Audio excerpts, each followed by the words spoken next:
Hey guys, what's up? Mir Ryder here. We are hosting the LATAM GTM show. Today's episode, what a $3,000 SDR in Colombia really looks like.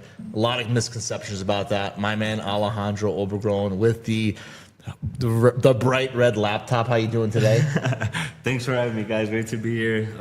Great to be with ex-teammates as well. So yeah, ready to kick it. We got Danny Agudelo, VP of Global Talent. How you guys doing? Glad to have Alejo here. And Mr. Menjura, David Menjura, number hey one. Hey guys, pleasure to be here. Number one in HR in LinkedIn, but he's really a revenue leader. We got to get that fixed, David.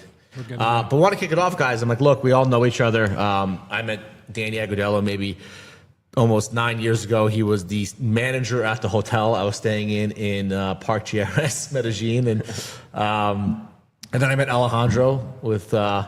He came along with his cousin and his brother because there's not just one Obergroen.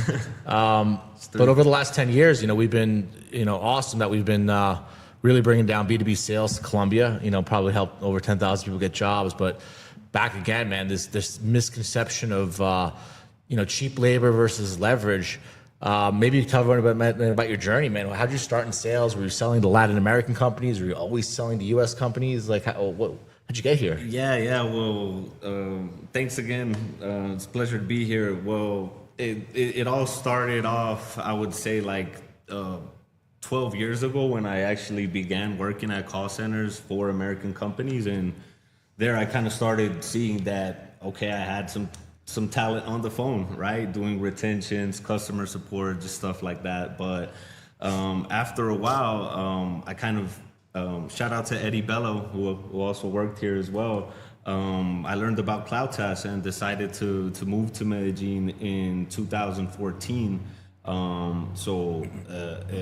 That's when kind of like I started in sales when I began in CloudTest and actually started doing BDR work for a healthcare recruitment agency. Ideal staff. I remember personnel. Shout out to Justin.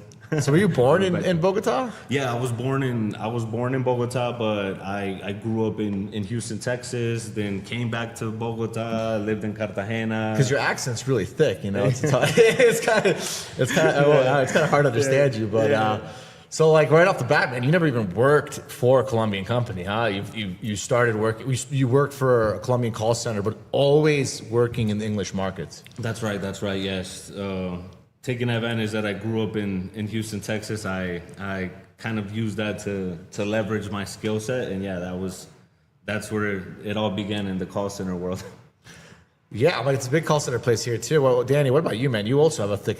Your accent's kind of heavy. Where were you born? Yeah, I mean, I was born here in Medellin, but also lived in New York and Florida for quite a few years. So similar to Alejandro, didn't get my chance to go to Texas, but also worked for American companies for the last 12 years. Started working in the hotel industry, like some of you that are, candidates out there might have been in the hospitality industry. And yeah, I've been working with American companies for the last 12 years, also leveraging, that cultural fit and also the software that we've been learning as we keep growing. David, what about you, man? I could barely understand you, but sometimes. Yeah, I started working for Fitbit back in the call center moment, I guess, where everybody had a call center, but that has reduced a lot with the remote jobs. But I wasn't born. I was raised in New Jersey, Patterson, New Jersey, and I came to Colombia when I was 17, 16. And then I also started just like Alejandro, the customer service. Then I went into customer support, technical support. Then I went into SDR, and then I kind of rolled in there. I also started working with Apollo, and then that's when my career kind of took off within CloudTest. But happy to be here and happy to help a lot of people get jobs. So it's awesome that everybody here kind of had, like, maybe not you, but most of you guys had to start at call centers. I think it's a misconception that like Colombia only has call centers, but in the United States has the most call centers. And there's a lot of people who get their start in call centers in Colombia, but obviously there's a niche where there are a lot of call centers in Colombia servicing the U.S. market. I don't think SDRs were a big thing for a while, right? It was mostly customer support, right? And I think Alejandro, you were kind of that new wave of SDRs. Like how has the SDR job evolved since you started the role to now being, what I would call a senior SDR? Yeah, well, it's certainly changed a lot. Before it was more about just doing a lot of activities and not really understanding what drove the best results. So it at the beginning, it's a bit hard, right? But throughout the years, what I've learned, and one thing that I really got at CloudTask was that you need to have a structure behind everything that you do. You need to measure what you're doing, and that's the only way that you'll be successful. So for me, it's just been about, in this 10 years, just pushing hard, showing up every day with a good attitude, just trying to make it happen. And things start to fall in place, like opportunities just open up for you. But it's also kind of like your mindset. I think that's the biggest, kind of like the biggest take for me is just like, is my mindset correct? And if not, then I won't be successful. So I think that's been like the biggest kind of like lesson for me. Well, I noticed you don't like your mic. You got to make sure people can hear you, But do you think it's just a LATAM thing where like everywhere, the US, UK, LATAM, like 10 years ago was about activity, and now it's about quality everywhere, or is that just a LATAM thing? I think that's everywhere. I think it's everywhere too. Yeah, because LATAM, even though we're here, we can't operate too different from what people do in the US. We have to adapt to that same strategy and try to do it the same, right? So anything that works for the US, works from, we have to replicate that, right? So that falls into trying other channels, SMS, LinkedIn, trying video as well, which is something that a lot of people didn't used to do, and I think now is pretty big, right? Video's back? I think so. I think depending on the type of product or service that you sell, you can definitely make a customized video that makes a difference, right? And cuts through the noise, because not a lot of people are doing this. I think right now a lot of people are just relying on AI to kind of like build messaging and do stuff for them. And there's like an overload. That's why email reply rates are so low and just open rates have pummeled, because everyone's just relying on AI.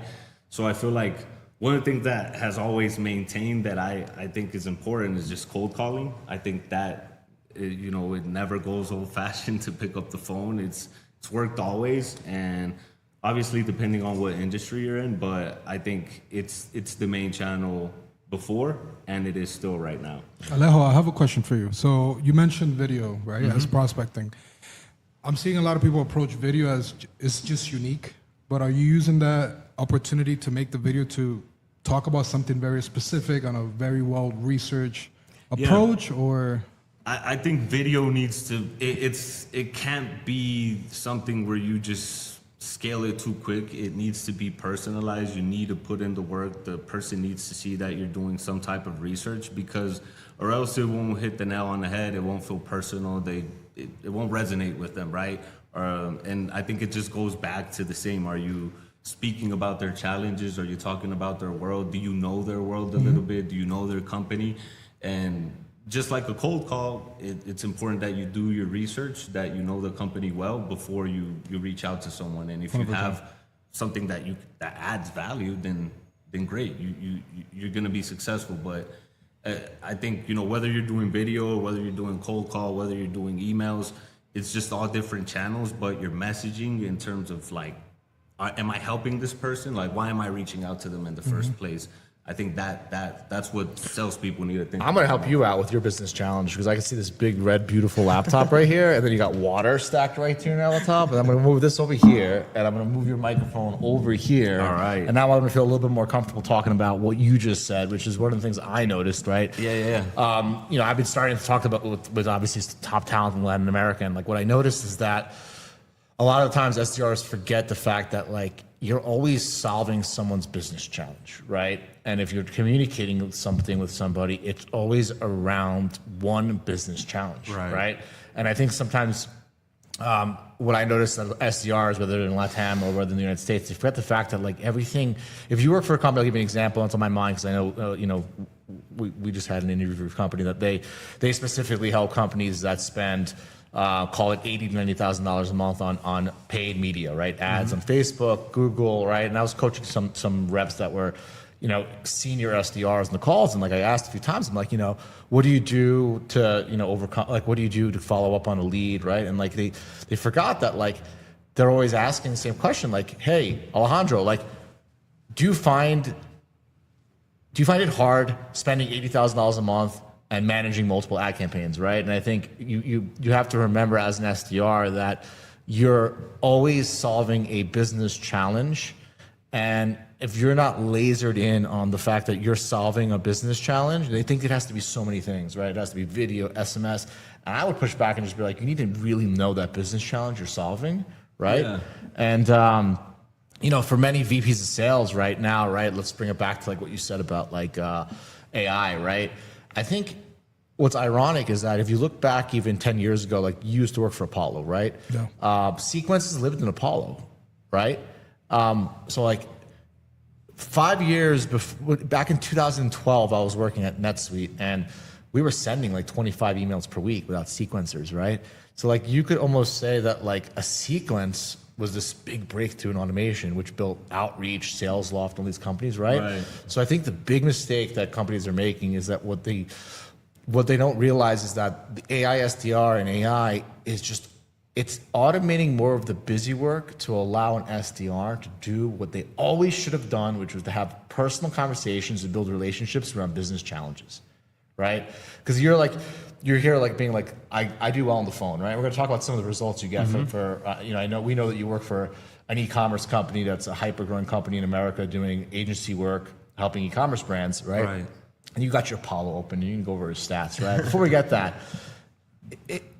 is it safe to say that anybody who's using AI to automate but does not put highly trained SDRs that can have conversations is literally going to mess up their pipeline? Yeah, I think 100%. Because if not, you can just like have AI running by itself, right? But I feel like different channels also just feed outbound in different ways. So like your emails have a low open rate, right? But it's a way for you to stay relevant and you need to tap into the other channels, right? So if you just, I think in a way, like companies worry a lot about like just automating everything and putting a lot of AI behind it, but they don't put the right talent. And at the end of the day, like if your talent is not well trained, if they don't understand the product, if they don't understand the challenges that the buyer persona that they're selling to have, then good luck. You know, you can spend thousands of dollars setting up Apollo, setting up a CRM, and then that person connects a call and in 30 seconds they just burn the bridge. You basically just, how much money did you spend there, like in salaries, tech, everything? So yeah, I think putting the right talent behind the strategy is everything, and you need to put several hours behind that. I think a big difference between like US talent and Latin American talent is that with the Latin American talent, you do need to invest a bit more time into training and setting up the program. You can't just assume that they'll know or that they'll kind of like execute perfectly with little instruction. I think it's really important to invest the right amount of time as either as a CEO or your SDR leader to ensure that the team has not just the right tools, but the right type of coaching, let's dive into that, right? So basically, it's like, have you noticed the pattern that like U.S. companies spend $8,000 to $9,000, whatever, call it $1,000 a month, and they're making such big investments in SDRs that then they're like, oh my God, I need some insurance on my investment, and they spend more money on training and certifications and all that stuff because they spend a lot, and then they come to LATAM where they have leverage, right? And they're like, wait, let me just spend the lowest I can and not train, right? Do you see that happen often where it's like an extreme on different direction? Yes. I've seen that a lot, right? Even, working for CloudTask, I also sold CloudTask when it was also an outsourced agency, and I also worked for another growth engine as well. That's also an agency.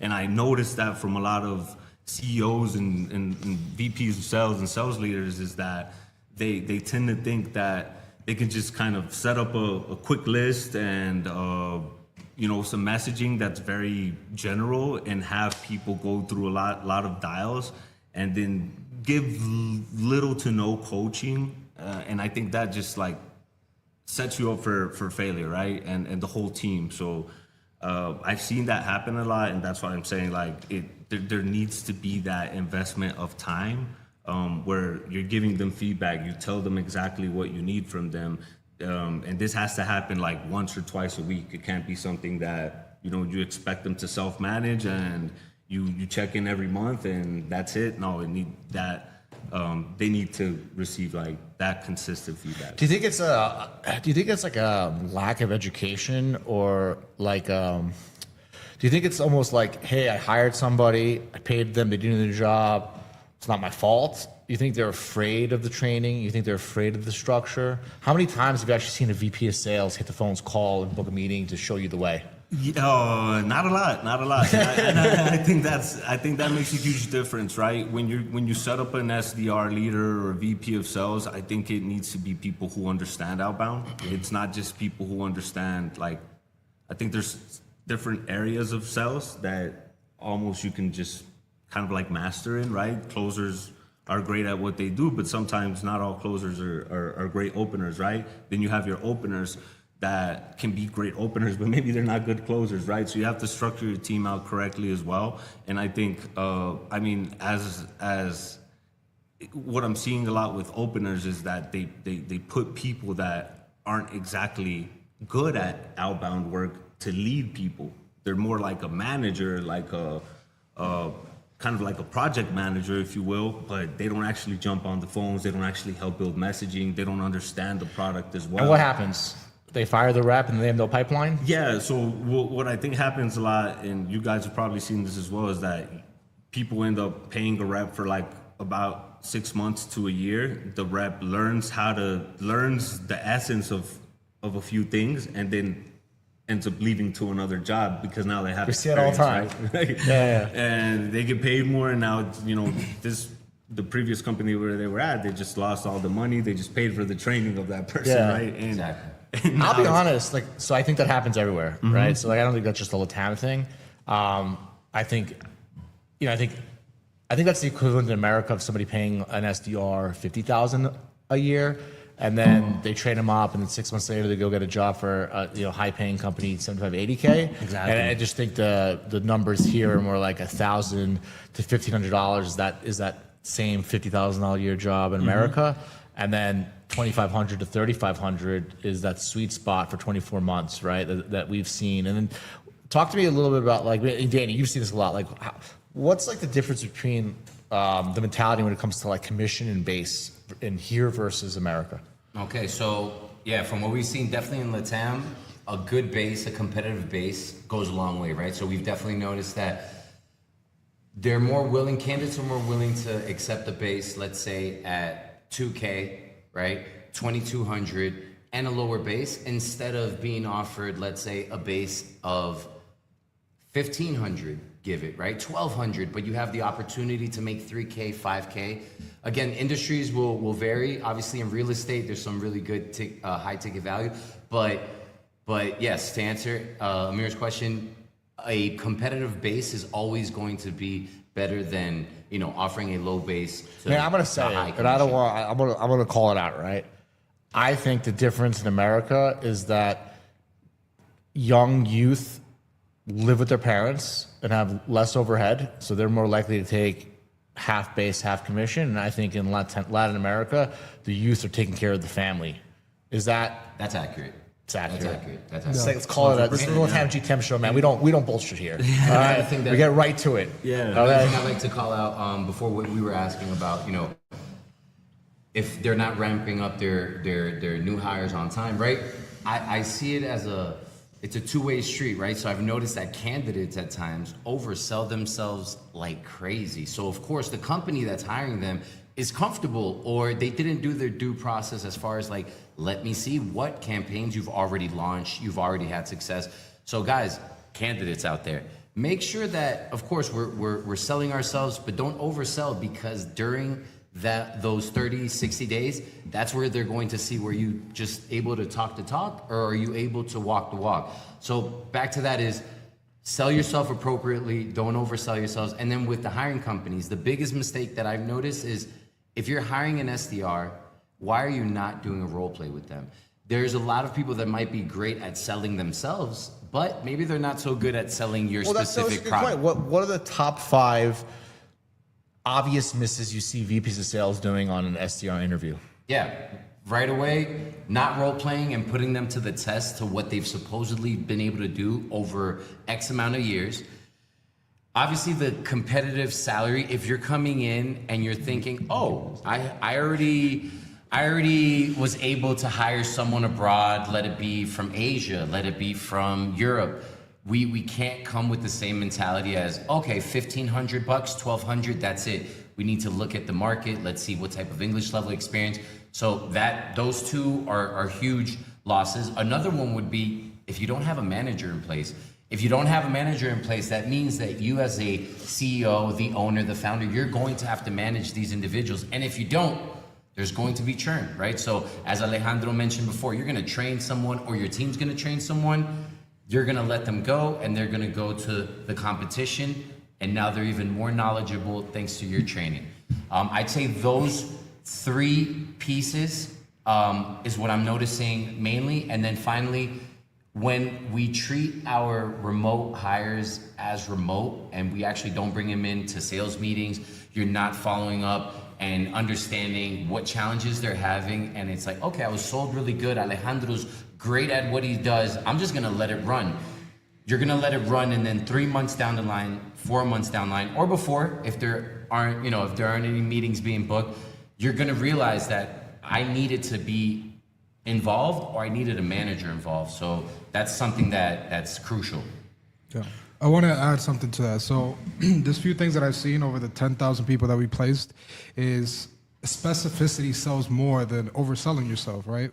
I seen candidates that they talk about, I use 20, 30 different tools, but they're not overselling the outcomes. So it's like, talk about what you achieve with those tools and just pick 5 different tools, 3 tools, but just talk about percentages, talk about how long it took you, talk about how you put those tools together.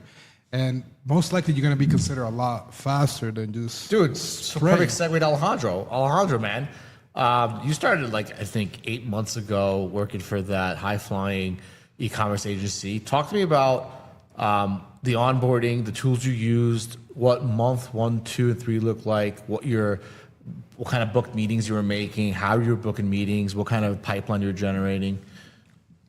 Yeah, so this is actually a cool role that because I get to build out a lot of the stuff.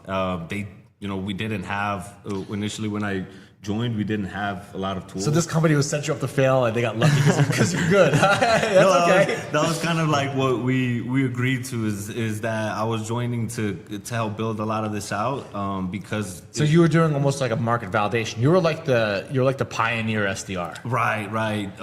The idea was to just start. Build the program. Building out the outbound program from scratch, seeing what industries were the best for the company. So they didn't know. They gave you. So basically, they hired you. You built the outbound program. They didn't even give you an ICP. They give you a playbook. Yeah. We had a playbook that for sure. And they had an idea. This is a company that receives a lot of inbound, so they had an idea of who they want to go after. Okay. We've had to obviously make tweaks to that, of course, as we start to really understand the market that we're going after. We understand okay. So they took the inbound, gave that information to you, said, "These are the profile. Go get them." Yeah, exactly. So what did the onboarding look like? Just very. If you're a VP of sales, listen to this. Do not onboard like this company.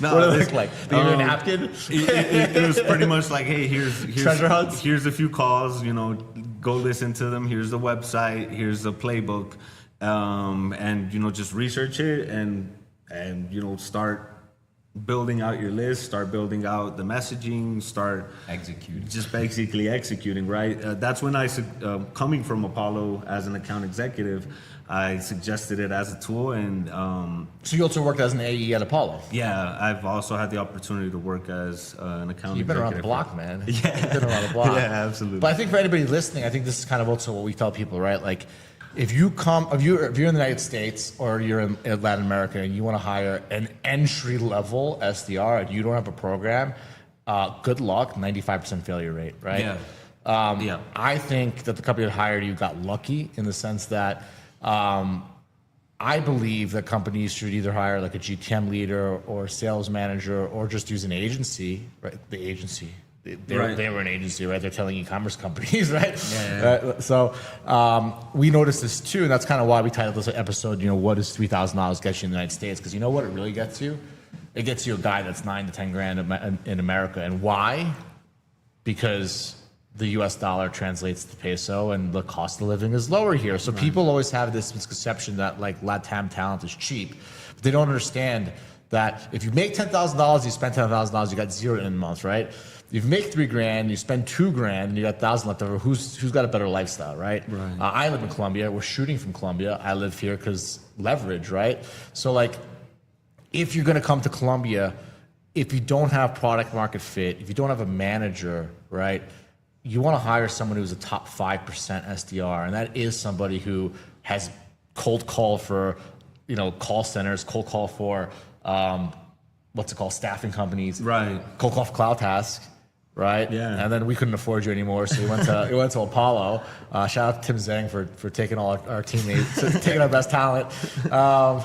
So basically, it's like a big lesson to learn is that like, yes, you know what? I'll tell you the truth, right? If you're a U.S. company, if you got your playbook down, you got your tools, you got your systems, Your right? manager. You got your manager, you got your inbound leads to follow up with, go hire 50 SDRs at $2,000 a month. I believe we have a big data company that's doing that right now. They're scaling to 100. They've been around for 8 years to do 80 million in revenue. They don't need our help, right? Right. They need talent, screened, interviewed, paid, right? Yeah. And that's the same thing in America, right? If you have they work with call centers that do sales at 40, 50K. But if you come to LATAM without an outbound program, without a playbook, without a manager, and you want to hire the bottom 25%, good luck. You're gonna train them for 8 months, and then we're gonna get them hired by someone else with a system for $3,000. And I'm like, is that the trap? And why do you think VPs of sales fall into this trap? Why is it like such an extreme where like they're like, yo, we're gonna only hire in San Francisco and pay $15K a month, or we're only gonna hire in Colombia $2K? Like what is this extreme gap?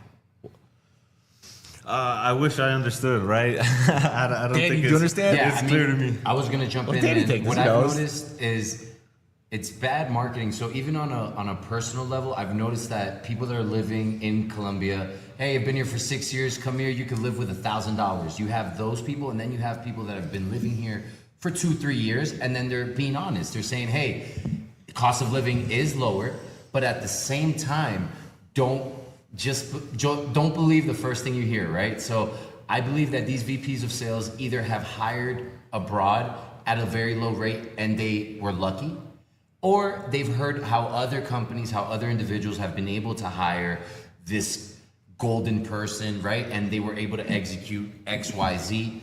And then one of the biggest things, I think it's the roles. Like, people are confusing that the role that you're looking for, right? So an executive assistant, personal assistant, I'm not diminishing anyone that's in that role, but obviously that there's a big piece to it, right? So if you're looking for Alejandro to help you out, Salespeople get paid more for a reason. That's what you're saying. Yes, exactly. So if you have a great salesperson, don't believe your buddy that hired someone from Colombia at 1,000, 1,200. Have an interview, do a good role play, understand what type of technology this person's already been involved with, what they can bring to the table. And then one of the biggest things for companies is you can notice when you have a call center agent in front of you, and then you notice when you have someone that's been around the block and that can be looked at as a consultant, right? Hey, I've actually used Apollo, so I got them to use Apollo because they didn't have anything when it came to lead generation. So I think that's also a big piece. So, Danny, what you're saying is that they're flexing more on the discount instead of flexing how long they're keeping the people and what's the revenue generated from that. 1,000%. And they're not even, the funny part is that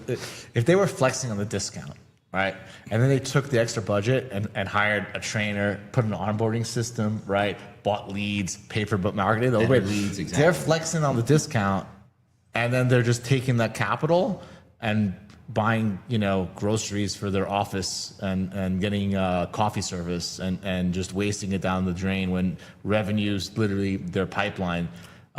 We see it all, but I'll repeat, like anyone listening to this, right? Like we talk about LATAM, this stuff happens in America all the time, right? You go to the United States, you go to Miami, their sales jobs are $35,000, $40,000 a year, and the cost of living is 70, right? And then there's a job in Miami where they're going to pay you $250K. The difference that I noticed about LATAM in Miami or LATAM in the United States is that the range is so much higher in the States, where the range here is compressed, where it's like 1,000 is entry level and 5,000 is like top 1%. In America, it's like 30,000 for the bottom, and then like 300,000 for the top, right? So people get really confused, I think, because they know what the range is in the States, right? They know it's the spectrum, and they're not able to translate it because it doesn't work in their brain. They're not processing the fact that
Action or?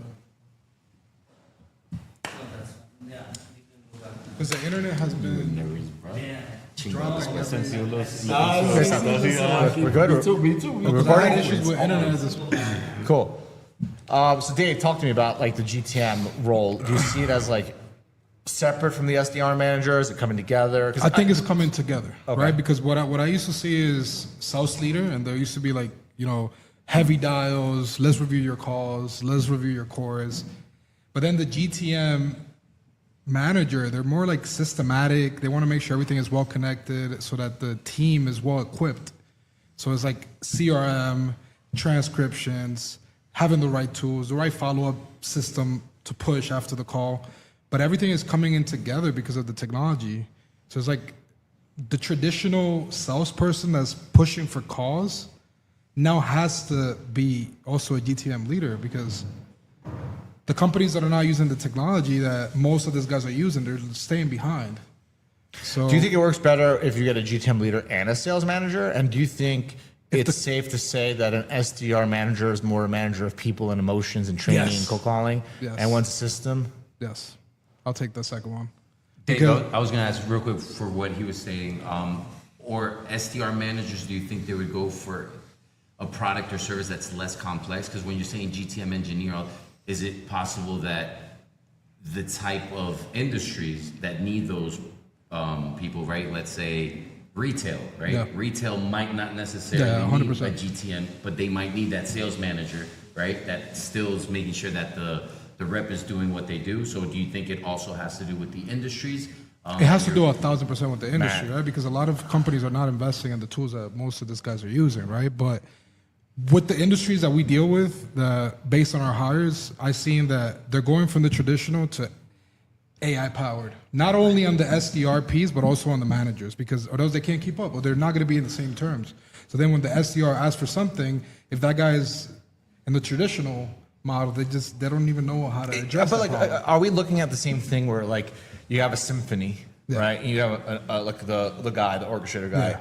Like, is that the SDR manager? He keeps everybody on rhythm, and people right now are like they're almost confusing it where they're like, there's a GTM guy, and there's a sales manager, but they're always just really the orchestrator, and is it two people going like this? One with systems, one with people now, or is it just like the fact that people use titles and forget about the outcome, and the real outcome is keeping your SDR team in sync, and in sync means that they're calling the right ICP, saying the right things, and producing consistent results. Like, well, like, because I kind of think that people are like they're getting lost with the title, and they're not focusing on the fact that this is your team's orchestrator, right? Yeah. Is that how you see it? The way that I see it is that the GTM leaders, they're in the back managing the systems. They're not really there at as much as an SDR manager. The Except SDR manager, you're running our GTM system Huh? and you're taking calls. yeah, I mean, I'm a hybrid in this. But what I'm saying is,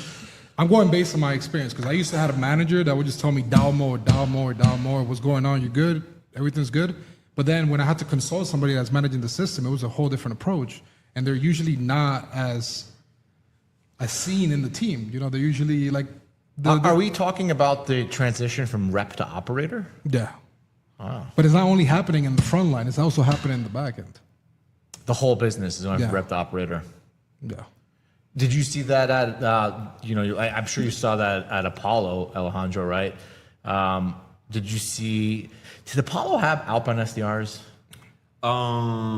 They started building the team when I was working there as an account executive. They started doing their outbound team again. So they start, okay, so again, right? Yeah. So a lot of companies stopped. So lots of doing people outbound. do it, they stop again, they do Because they it. just leaned on inbound and everything. But the problem with inbound is that you don't get to pick the opportunities. They just come to you, right? With outbound, you get to pick. That's the company that I want to work for. This is the ICP that I want. Good point. Right? With inbound, it's just you just have to sit there and then qualify. Or you call them, you're like, you see my content? Yeah, exactly. Click on it. Yeah. So I've noticed that a lot too, right? With like outbound versus inbound, right? And that's why I think companies need to consistently do outbound. But with outbound, it's hard for it to be predictable and just repeatable because there's so many variables. Maybe, I think I heard something like it's like 5% of your total addressable market is actually in market to purchase your product, right? 3%. It's 3%. Yeah, I think so. It's crazy, right? So I think one thing that's important is that when you go build an outbound team, you need to understand that as well. And if it's a program that you're starting from scratch, analyze that, right? What are the expectations that I have, and don't have like crazy expectations about what a program can get. But does initially. outbound drive inbound? 100%, yeah, because you raise awareness about the business. Maybe someone doesn't know about that they have a problem just yet, but you let them know on a quick phone call, and now they went and go check out your website. Like after they hang up on you, then they go to the Yeah, website, they sign go up, to the and website. David gets it on his calendar and takes credit for it. David, do you think outbound drives inbound? 100%. Danny? 100%. Why do you think people don't ever say that? Why do they never talk about that? Because they don't have a content engine to back that up. Why are afterwards. SDRs never measured on website traffic? That's a great question. I want a good answer. I want you to talk into the mic too. Because marketing wants to take the credit sometimes. They want to. I'll give you another question. Yeah, and I think it has to be like, Los dos. yeah, working together. Because if not, So then- basically, marketing and sales doesn't exist, and it's just a revenue team. Yes. yeah, it has to be a revenue team. It can't just be like We have a revenue team here at CloudTask. Right. We don't have much revenue, but we have a revenue team. We got the alignment going on. There we go. Danny, you're coaching talent like crazy in LATAM. Are you seeing SDRs thinking about becoming AI operator? And like, because I think the next title, the boom, is gonna be GTM, but also AI SDR. And like people are confused because they're like, an SDR, AI SDR, they just think about agents. And I'm like, no, an AI SDR, in my opinion, is an SDR that knows how to manage a system and snipe the phone calls. But it's like the same thing as a guy in a factory. Back in the day, they made 100 shoes. Now they make 5,000, right? And they watch them, and then one gets off the conveyor belt, they fix it, right? Yeah. So do you think that like the big opportunity is AI SDRs, and we're going to see 5,000 highly trained AI SDRs, and they're going to be SDRs that use Claude, use GPT, use OpenClaw, and connect to the systems and call and open right away? Like, how does that, like, is that the future? I definitely think so, because AI is just becoming a tool that you can't ignore anymore in sales, right? It's something that I use for research, something that I use for calling, like parallel. But are you using things like that. ChatGPT, using Claude? Like, walk me through that. I use Claude. I started off with ChatGPT, but just the business in general, everybody moved to Claude, so it was just like something that they asked us for. And actually, the CEO is pretty keen on everyone using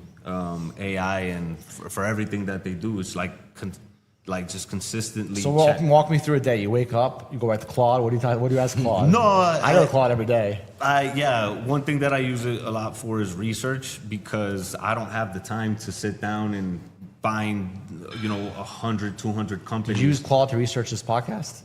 A little bit. Not gonna lie, yeah. It's definitely something that you just use. I use it as a baseline, not as like my final product, but it does help me structure things. It helps me get my day organized. It helps me research and understand something that it would have taken me hours to do. So that's, and then I just use it as ammo for my cause, right? And just make me more powerful in what I can say. Maybe that I didn't see something that AI can help me point out, and that's where I think it could make you powerful. But I don't think AI will replace SDRs completely. I don't ever think that's going to be the case. So I think people are finding that out the hard way. I think VPs, like we talked to a lot of CROs, and they say the same thing. They're like, my board made me hire AI SDRs.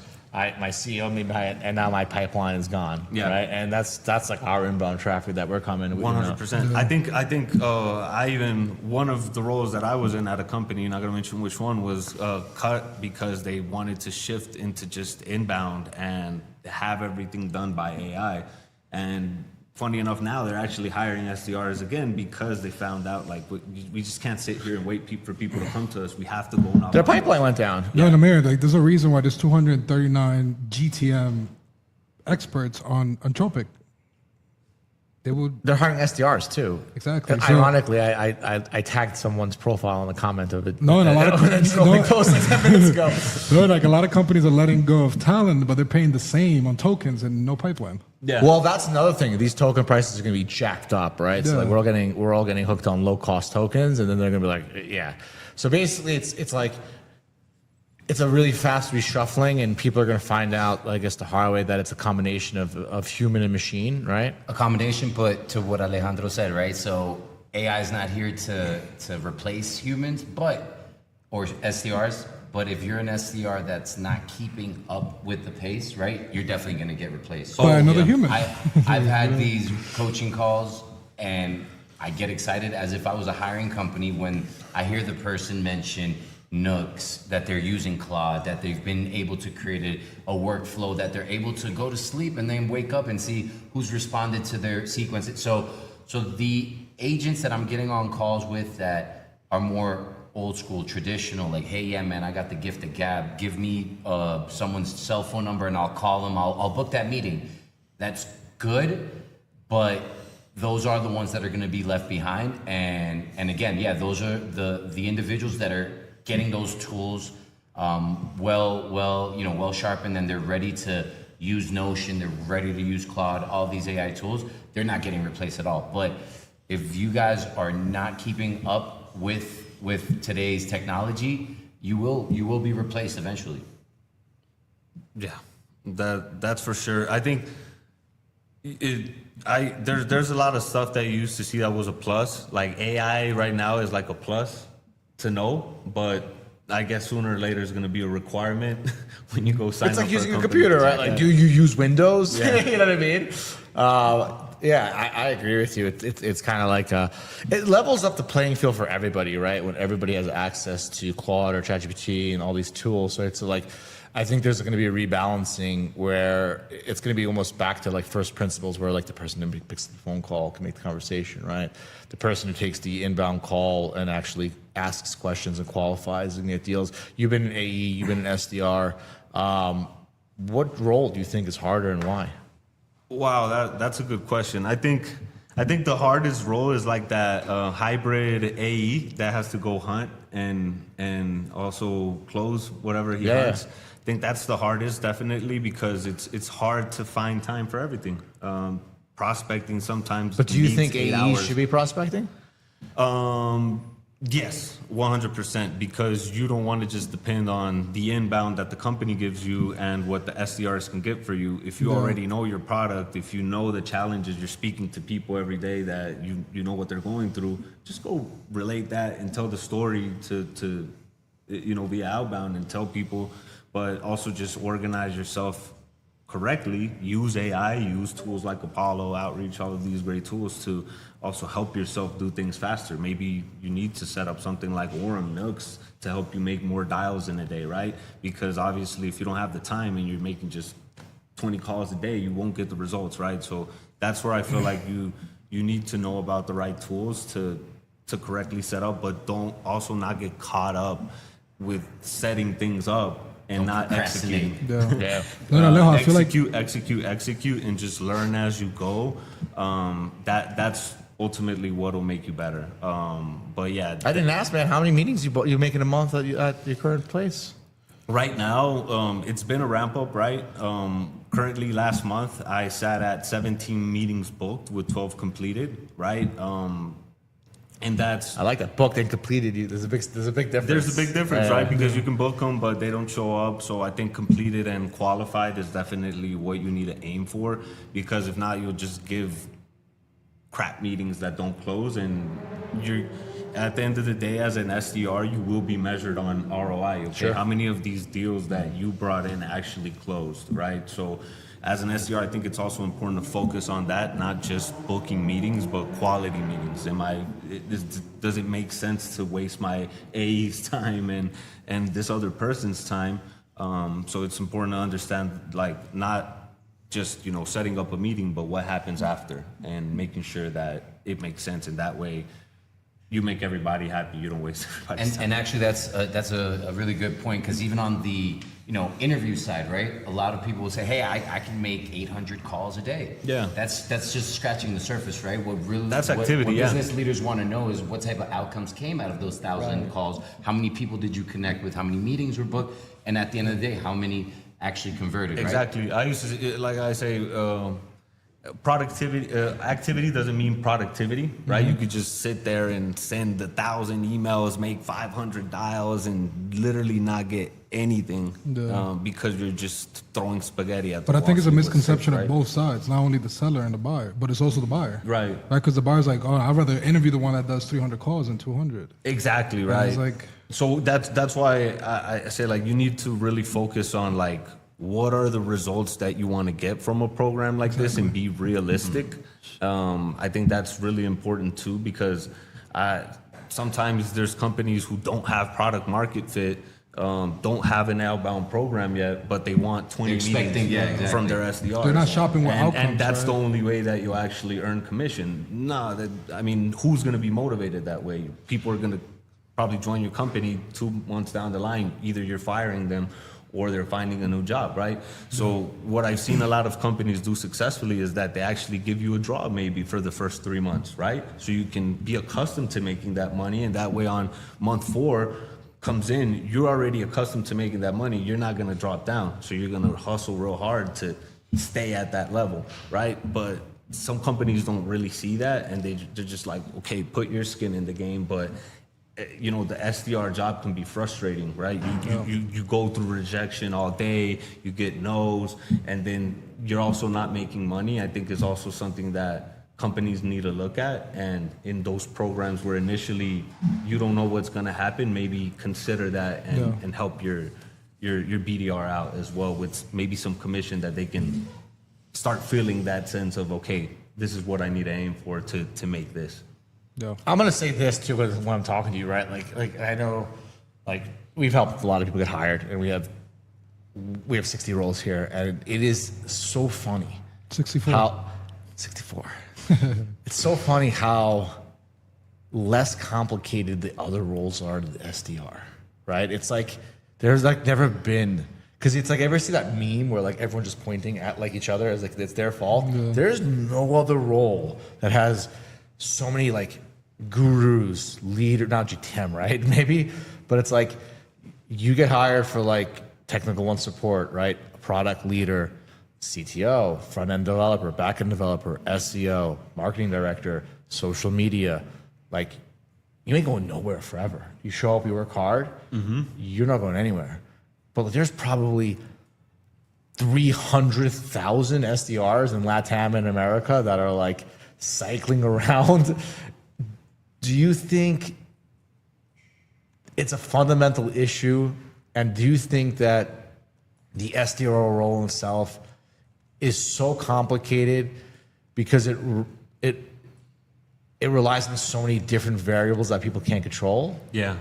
I think that's why it's so hard, because there's so many variables. You can have a great rep, you can have a good structure, but if you don't have product market fit, you're not. And product market changes. It's like the tides, exactly. right? Yeah, you can like it changes so quick. So I think that's what also hurts a lot of companies, and like what I mentioned, they just don't have clear expectations on what they want from these programs. Oh, we know. They just like hire, and we want more pipeline, but what does that really mean, right? Yeah. Everyone wants more pipeline, but like, are you setting this up correctly? Do you There's really so many understand variables. who do you want to go after? Like, do you know how large the total addressable market really is? Yeah. Based on your ICP? Because a lot of companies, they have that problem. Like, when they really go out and try to see how large their total addressable market is, I have no idea. It's just like they have like 100 people they could sell to, and they're like, we're going to automate it. Yeah. And they ruin everything. Yeah, and so you can't really do that, right? So I think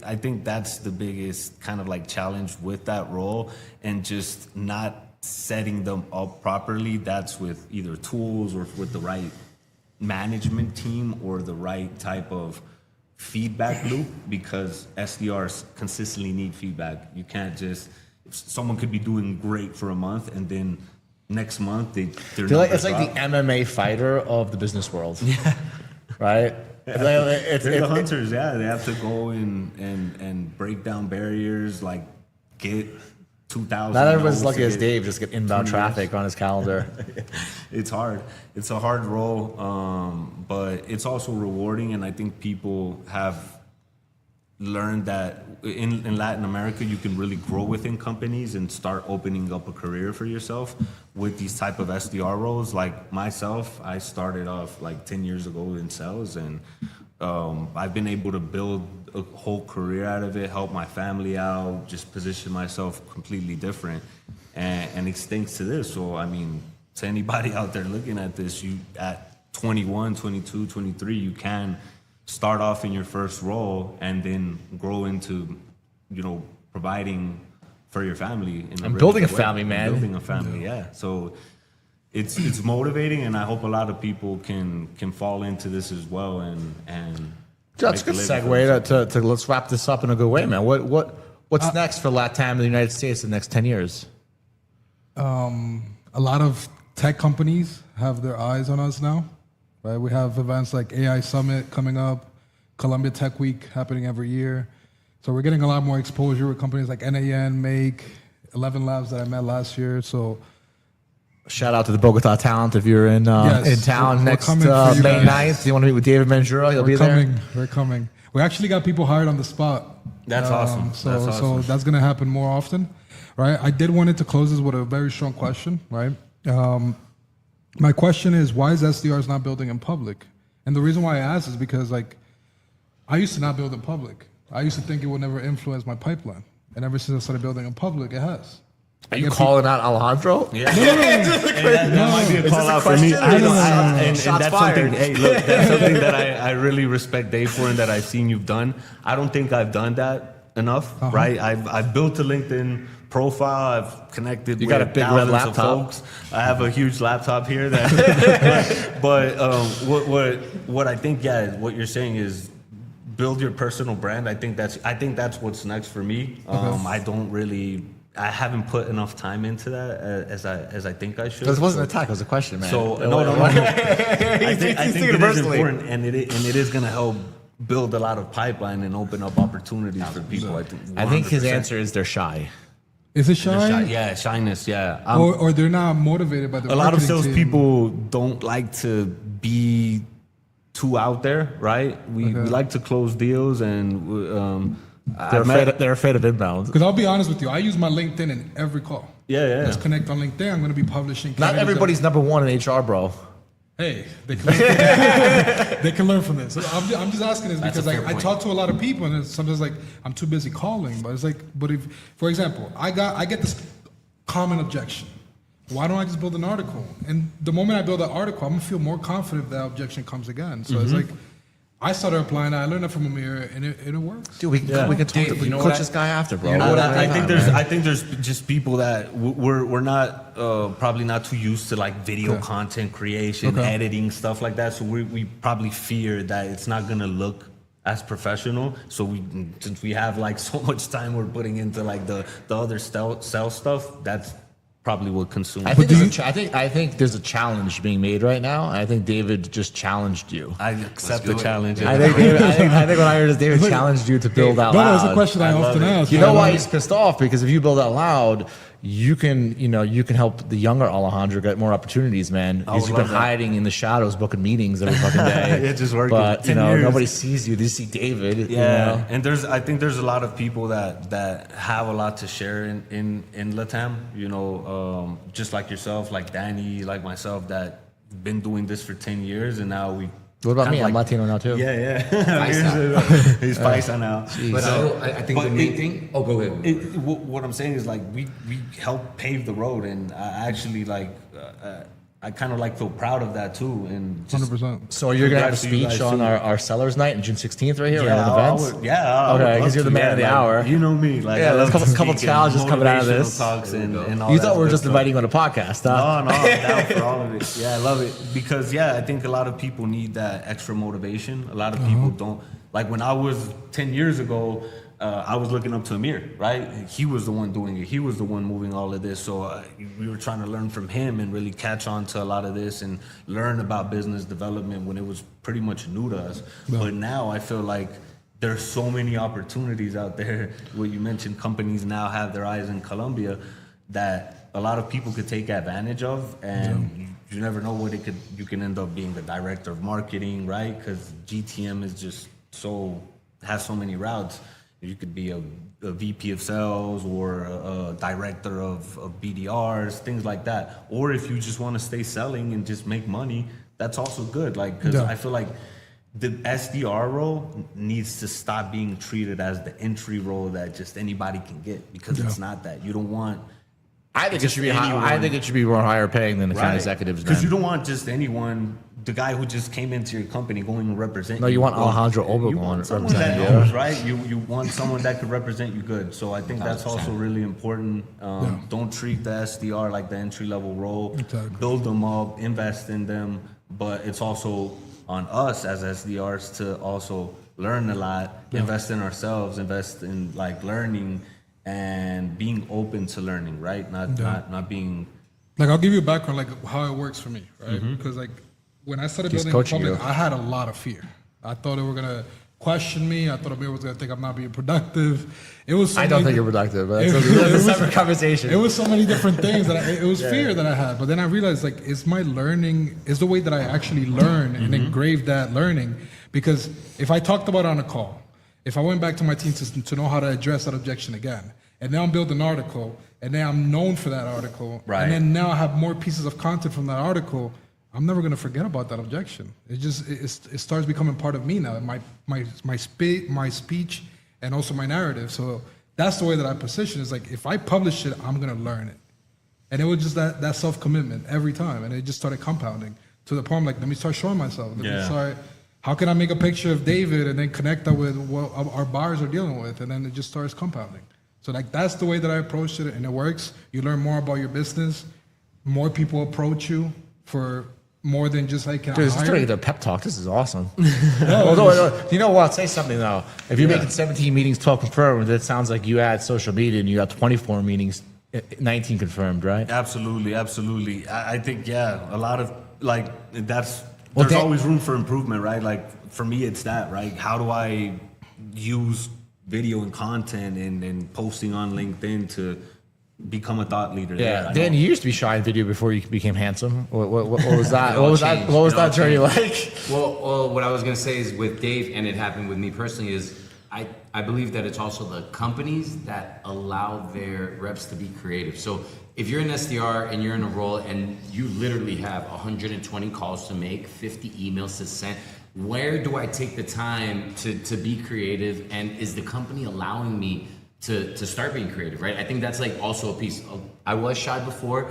I was able to have that opportunity to be creative, and I said, all right, this looks like it's working. Let's try it out. But I think it's also, the rep needs to understand that it is helpful. It's going to help them. Like you said, I post some content. I'm going to use that. I'm going to leverage that. But also the company needs to realize that it's not a old school SDR anymore, right? Like we need to become thought leaders, because that's going to attract those ICPs that I'm ultimately, speaking with. And if they see that I'm posting not just on LinkedIn, but in general, then I look like a thought leader, right? So for companies out there, make sure that if you guys are hiring an SDR, you want them to be a hybrid, right? You guys are looking for someone else than just someone that's making calls. You got to give them that space as well. Yeah. Cool. I see this a lot right now, right? From LATAM talent. I got on calls with people, they're like, I'm like, what kind of job you want? They're like, account executive, executive assistant, customer success. I'm like, tell me about your stories. They're like, one time I was an account executive, sold $1 million for Google, and then like they keep going. Anybody who's listening to this, if you sold $1 million for Google, stay in sales, all right, and just talk about that, right? So I think a lot of times people also have to learn, like tying like the whole video to is to like tie your lane and stay focused, right? Because I think I think there's such good talent out there in Latin America, and people just need to kind of see more of like, I'm gonna stay in this lane and here's my career, right? Mm-hmm. Like the US market and LATAM are gonna become one, right? And just plan for a future where remote work is here to stay.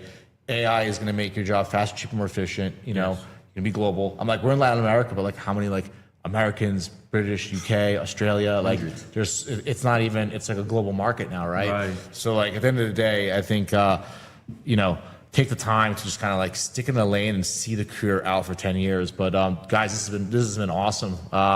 Everybody for tuning in for the LATAM GTM show. Alejandro, I appreciate you. Thank you. It's been awesome seeing your career going.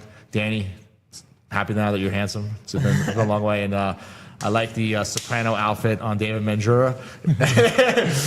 Tune in to the next episode. And if you're hiring in the next 30, 60 days, you want to do it right the first time. And if you're looking to actually see what you're worth, we have a new role intelligence system where we can analyze exactly who you are, what you are, where your career is going to go, and help you find a permanent home for an awesome U.S. company. Tune in next time. Thank you, guys. Take care. Thank you, everybody. Thank you. Thank you. Hey.